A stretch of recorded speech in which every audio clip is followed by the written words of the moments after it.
बेनि गेजेरजों जोंनि बिखुङाव मोनसे गिदिर उद्देश्य दङ। बे उद्देश्यआनो जाबाय रायजो राजानिमोन आरो जोंनि बे सुक्तिनि जोंनि बिखुङाव दङमोन सान्थिनि थफ्ला दंमोन। बे सान्थिनि थफ्लाखौ जोङो बुफुरना रायजो राजानो सान्थि भाबै दिनै जोङो रायजो जानो बिदा फंबाय अनलायनो जोंनि गेजेरावहाय मिनि खुसियै जोङो नुलायलायनो आरो जोंनि बड'लेण्ड हालामखौ जौगानायनि जों मोनसे बे थफ्ला दंमोन। दिनै बे थफ्लाखौ दिनै माखासे मानसिफ्रा आं बेखौहाय जुदि बुजियालासेनो बा गभर्नमेन्टआ बुजियालासेनो जोंनि जिनाखि ग्रिभेन्सेस जोंनि खावलायनाय बेखौ लाखियाब्ला निस्सय रायजो राजा दुखु मोनगोन। आं आसा खालामदों निस्सय जोंनि जिनाखि सेन्टिमेन्ट आरो बे एकर्डनि जिनाखि स्पिरिट बे स्पिरिटखौ निस्सय सेन्ट्रेल गभर्नमेन्टआ लाखिगोन आरो जों आसा खालामदों सुप्रिम कर्टआव थांबाय बिथांनि जिनाखि केस आरो बेखौबो जोङो एपिल खालामनो आरो बेयावबो जोङो मुभ खालामनो हागोनखौ जोङो मोनसे राहा लामाखौ जोङो नुदों। दा बिथांखौ बख'नायनि बेलायाव गासै एनडिएफबिफोरा दिनै मा राहा जों सापर्ट खालामो। दा जोङो आंबो सासे एनडिएफबिनि सासे प्रेसिडेन्ट जायनि फलाव जोंनि फाउन्डारनिफ्राय जोङो गोबां रोखोमै बेबायदि जाबोबाय थादों। बेखौ जोङो बुंनांगौबो खोथा गैला खिन्थु एनडिएफबि हिसाबै दिनै बिग्रायखांनाय फैदों। बेखौ रावबो नुनाय नङा, जों नुदों आरो जोंनि दैदेनगिरिफ्रा नुदों। दा बेनिखायनो जोङो बेखौ बख'नायाव जोङो जेरैबायदि सरकारखौ जोङो नारसिननांगौ बा आंबो सासे सरकारनि मानसि जोङो सहायखौ जोङो खालामगोन आरो दिनै जोङो एनडिएफबिआ रियेलाइज खालामनानै जों मोनसे खौसेथिनि मोनसे प्लेटफर्माव जोङो दिनै गसंनानै जोङो मोनसे थानो हानायनि मोनसे सिमां आरो मिजिंखौ जोङो नुहुरदों। खारन जेसेबांसिम जोंनि जिनाखि जेलाव थानाय कनभिक्टेड जानाय हाइनास क्राइमाव थानाय बिथांमोना गवागौमानि जोंनि खर' मेलेमाव आरो जोंनि जिउआव हारा मेलेमाव जों सान्थि मोननाय नङा। जोंनि एनालाइसिस खालामनायाव बेयाव एसे बिग पलिटिकेल माबा जादों माने गोबां बिनायनि जोंहा मोनसे राहा लामाया दाबो दङ। जोङो नुयो गासैबो हानाय जेनाखि क्षमता बे मोनसे हम मिनिस्ट्रि लेभेलजोंहाय थाङो आरो जोंहा मोनसे जायहा प्रेसिडेन्ट दङ बिथांखौ जों सुप्रिम कर्टआव जोङो एपिल खालामनानै बेनि थ्रुयै जोङो मोनसे राहा लामाखौबो जोङो लाबावनो हायो आरो बेखौ जों नुदों। दाबो जेखियानो जाया मानो जायफोरा बिथांमोना दिनै जेलाव दङ बिथांमोना दाबो निरासा जायाखै जों मिथिगौ। रिभलिउसनाव बेयो मोनसे पार्ट जों बेखौ मिथिखागौ। माब्लाबा आंनावबो गोग्लैनो हागौ, माब्लाबा सोरनावबाबो गोग्लैनो हागौ। वी आर वेलकाम डेट। जों बेखौ बरायनानै लाखानाय जों गासै सुबुं। खिन्थु बेनि सिमांनि गोसो गोरबोनि मान बावनाय थाबाय आरो गिबियावनो जायफोरा दिनै जेलाव दं बिथांमोननिसिम आंनि गोसो गोरबोनि हामलायथि बावहरनाय थाबाय। नंगौ एनडिएफबिआ 34 इयार्स मुभमेन्ट खालामबोदों। दा बेनि गेजेराव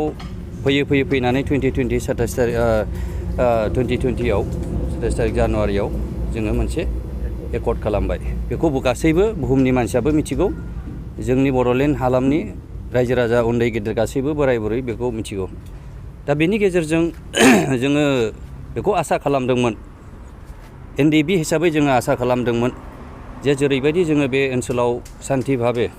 जोङो सान्थि गायसननो होननानै जों मोनसे सुक्ति खालामनाय जादों। आरो बे मेन उद्देश्यआनो जाहैबाय दिनै जेनाखि नोंथांमोन सोंनाय रन्जन दैमारि सारनि सायाव दाखालि जेनाखि 27 तारिखआव मोनसे जाजमेन्ट होदों बेखौ जोङो एनडिएफबि हिसाबै जों गोरलैयै गनायनानै लानो हायाखै आरो बेखौ जोङो सिन्था खालामनानै बिथांनि सायावल' नङा जोंहा गोबां बेवहाय 74 जन टटेल जेलाव दाबो दङ। बिथांमोना माखासे कनभिक्टेड आरो माखासेया ट्रायेल जागासिनो। दा बेफोरखौ जोङो नुयोब्ला आं सानो जे जेरैबायदि सान्थिनि गेजेरजों जों मोनसे सुक्ति खालामदोंमोन बियो मोनसे ओंथि गोनां जायाखैखौ आं नुदों। दा बेनि सायाव जोंनि जेनाखि सान्थि बड'लेण्ड हालामाव जेनाखि सान्थि फैबाय बिनि मोनसे बबेबा षड़यन्त्रआ हयथ' जानो हागौ जोंनि गेजेराव असान्थि खालामनायनि मोनसे षड़यन्त्र खालामदों जों बेखौ नुदों। दा सुक्ति हिसाबै जेरैबायदि रन्जन दैमारि सारखौ दसेनि थाखायबाबो बेल होनानै लांबाय। बे कनभिक्टेड जायहा लाइफ सेन्टेन्स जाखानाय मानसि बे मानसिया बोरै सुक्ति होनो हाखो बेनो फार्स्ट एन्ड फरमस्ट कुइसना जागोन। दा बेनिखायनो जों लुबैदों एस ए फाउन्डार हिसाबै दिनै गासै एनडिएफबिफ्रा बिखायाव मोनसे अर जोंनाय फैदों आरो रायजो राजाबो गोसोआव मोनसे गाबखांनाय फैदों। दिनै सान्थि परिबेसनि गेजेराव बेबायदि जोंनि जेनाखि बर'नि जांख्रिथायनि जायहा गिबि गायसननाय बिथांखौ दिनै बेबायदि जोबथेसालिसिम बा आरो बेबायदि दोनबाय थानायखौ रायजो राजाफ्रा मोजां मोनाखै आरो जोङो बे कर्टनि खोथा कर्टआ जेरैबायदि फोसावनांगौ फोसावबाय खिन्थु जों बेखौ लुबैदोंमोन जे हम मिनिस्ट्रिनिफ्राय लानानै जोंनि स्टेट गभर्नमेन्टनिफ्राय लानानै मोनसे जों ग्रेसखौ मोनगोन होननानै जोङो आसा दंमोन आरो रायजो राजाफ्राबो बेखौ नेनानै दंमोन दाबो निरासा जायाखै दाबो सुप्रिम कर्टआव थांदोंबाबो बिनि प्रसेसखौ जोङो ज'यै खौसेथियै जोङो मुभ खालामनानै जोङो मोनसे हम मिनिस्ट्रि लेभेलाव जोङो मोनसे जेनाखि सुक्तिनि स्पिरिट बे स्पिरिटखौ लानानै जोङो मोनसे हम मिनिस्ट्रिनाव ग्रेस बिनायनि जोंहा मोनसे राहा लामाया दाबो दङ बे जारिमिनासो लाखिबाय थागोन बेयाव रावबो खालामनाय नङा दिनै NDBआ दिनै गावजों गाव बिदा फंबाय बुथारलायनानैब्लाबो गावनि हास्थायनायखौ जोङो दिहुननानै लानो नागिरदों दावहायाव जायो गोबां दावहायाव नुबाय जाथावै बुस्थुफ्राबो जायो दा बेफोरखौ लानानै जोङो दानि जेनाखि मिडियाफ्राव बानसावनाय आरो माखासे हिर'सफोरखौ जों वर्शिप खालामनो रोङाब्ला जोङो जेबो जानाय नङा जोङो नुयो जोंनि इण्डियाननि मुभमेन्टआवनो नाय नोंसोरो फ्रिडम मुभमेन्ट अफ इण्डिया गिदिर गिदिर लिडारफोरखौ दिनै मानो हिस्ट्रियाव जोङो फरायनांगौ बाध्य जायो बे जारिमिनखौ जाया खालामना लानो रोङा बे हारिया थांनायबो थानाय नङा गतिके बे जोंनि मोनसे जारिमिन बेनि थाखाय जों गोग्गादोंसो जोंहा मोनसे प्राउड जोंहा मोनसे हिस्ट्रि जोंनाव फैगासिनो दङ बेखौ जोङो मोजाङै रायजो राजाया क्लियारलि भाबे दोनलांनो नाजानांगौ आरो रेसपेक्ट होनो नाजानांगौ आंनि बुंनो साननाया बे गोजोन्थों माने गोबां माबा जाहैबाय गोबां मेलेम मानसि थाबाय गोबां थट थायो मेनि माइन्ड मेनि थट सोरबाया बिदिबो साननो हागौ आरो जोंनि जेनाखि सुक्ति जाय सुक्तिखौ जोङो बुङोब्ला जोङो बेखेवनानै नायोब्ला जफाफोरखौ नुगोन बेयाव हाइनास नन हाइनासआ अलरेडि बेहाय दंखायो हिसाबै आरो बेहा अलरेडि कनभिक्टेड जाखानाय हिसाबै दा बेयो कर्ट प्रसेसआव थांबाय थादों जों बेखौ नुदों थ' जिखियानो आंबो सासे गभर्नमेन्टनि मानसि जों नाजागोन आरो नाजानायनि प्रसेसआव दङ खिन्थु मानसिफोरनि बुंनाय बानसावनायाथ' बहुद बुंखागोन नाथाय एसे जोङो हारि हिसाबै जाय सोमावसारनाया 34 इयार्स जों दिनै मुलुगाव हिस्ट्रियावबो सोरबा एफाबांबो मुभमेन्टबो खालामाखै खिन्थु बर'आ जे एफाबां जोङो सेक्रिफाइस खालामनानै एफाबां गोहो लानानै एफाबां जोङो स्ट्रेंथ लानानै मुभमेन्ट खालामबालाय बे बाख्नायजाथाव आरो बे बिराद लेन्डमार्क्स हिस्ट्रि बियो आरो बे हिस्ट्रिखौ जों खोमानो गोसो गैया दा बिथांनि सायावहाय गोबां मानसिया बुंदों बे गावबागाव बिबेक बेखौ एसे जोङो खम खालामलायलायनांगोन आरो जोङो नारसिनगोन दहायनो बुंबाय जोङो मोनसे प्लेटफर्मनि गेजेरजों दानि सरकारानो जा फैबाय थानाय सरकारानो जा जों जेरैखिया जोङो मोनसे नारसिननायनि जों प्रसेसखौ जोङो लागोन आरो लाबाय दा बेनिखायनो जोंनि बयनिबो सहायनांगौ दा जोङो बेवहाय माने बे NDB बा बे सोरबा बिदि सानलायनाय गैया एस ए हल हिसाबै जोङो मोनसे सुक्तिखौ फैबाय सुक्ति लाबोबाय गोजोन थासारि जोंनाव फैबाय दा बे हिसाबै एस ए जाति हिसाबै जेनेबा